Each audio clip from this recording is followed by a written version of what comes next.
Story time. Hello കൂട്ടുകാരെ, എല്ലാവർക്കും story time with എസ്കെയിലേക്ക് സ്വാഗതം. ചെല്ലപ്പൻ കുരങ്ങന്റെ കഥയാണ് പറയാൻ പോകുന്നത്. അപ്പോൾ നമുക്ക് കഥ കേൾക്കാം. ചെല്ലപ്പൻ കുരങ്ങൻ ആളൊരു സൂത്രക്കാരനാണ്. കടയിൽ സാധനങ്ങൾ വിൽക്കലാണ് പണി. ഒരു ദിവസം ചെല്ലപ്പൻ കുരങ്ങനെ കൂടുതൽ ലാഭം ഉണ്ടാക്കണമെന്ന് തോന്നി. അതിനായി കുരങ്ങൻ ഒരു സൂത്രം കണ്ടുപിടിച്ചു.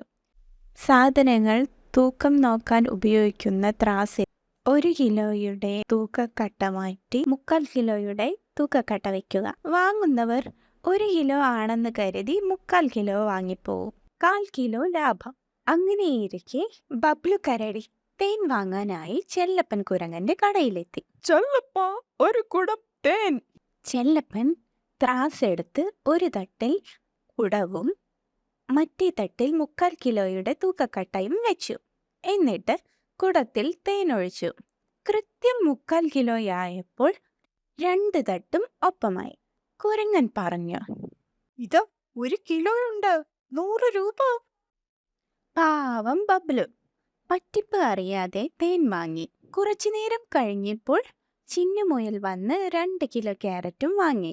ചിന്നുമുയലിന്റെ കയ്യിൽ നിന്നും 1/2 കിലോ ക്യാരറ്റ് ലാഭമായി കിട്ടി. അങ്ങനെ സാധനങ്ങൾ വാങ്ങാൻ വരുന്നവരെയൊക്കെ അവൻ പറ്റിച്ചു. അങ്ങനെ കുറേ ദിവസം കഴിഞ്ഞപ്പോൾ അവന്റെ പണപ്പെട്ടി നിറഞ്ഞു.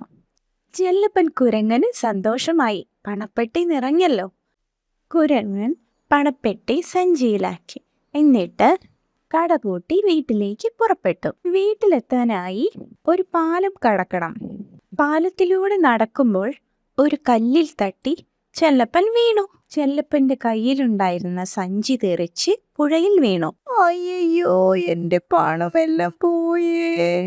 ആ സഞ്ചി പുഴയിൽ മുങ്ങിപ്പോയി. അതിനി ഒരിക്കലും തിരിച്ചു കിട്ടില്ലെന്ന് അവന് ബോധ്യമായി. മറ്റുള്ളവരെ പറ്റിച്ചുണ്ടാക്കിയ പണം നിലനിൽക്കില്ലെന്ന് അവന് മനസ്സിലായി. കുരങ്ങൻ പിന്നീടൊരിക്കലും ആരെയും പറ്റിച്ചിട്ടില്ല. ഇനിയും കഥകൾ കാണുവാനായി ഈ ചാനൽ സബ്സ്ക്രൈബ് ചെയ്യൂ. ഇഷ്ടമാവുകയാണെങ്കിൽ ലൈക്ക് ചെയ്യാൻ കൂട്ടുകാർ മറക്കരുത്. ഈ ചാനലിലെ മറ്റു കഥകൾ കാണുവാനായി സ്റ്റോറി ടൈം വിത്ത് എന്ന ഭാഗത്ത് ക്ലിക്ക് ചെയ്താൽ ഈ ചാനലിൽ ഇതുവരെ അപ്ലോഡ് ചെയ്തിട്ടുള്ള എല്ലാ കഥകളും കാണുവാൻ സാധിക്കും. അടുത്ത കഥയിൽ വീണ്ടും കാണാം.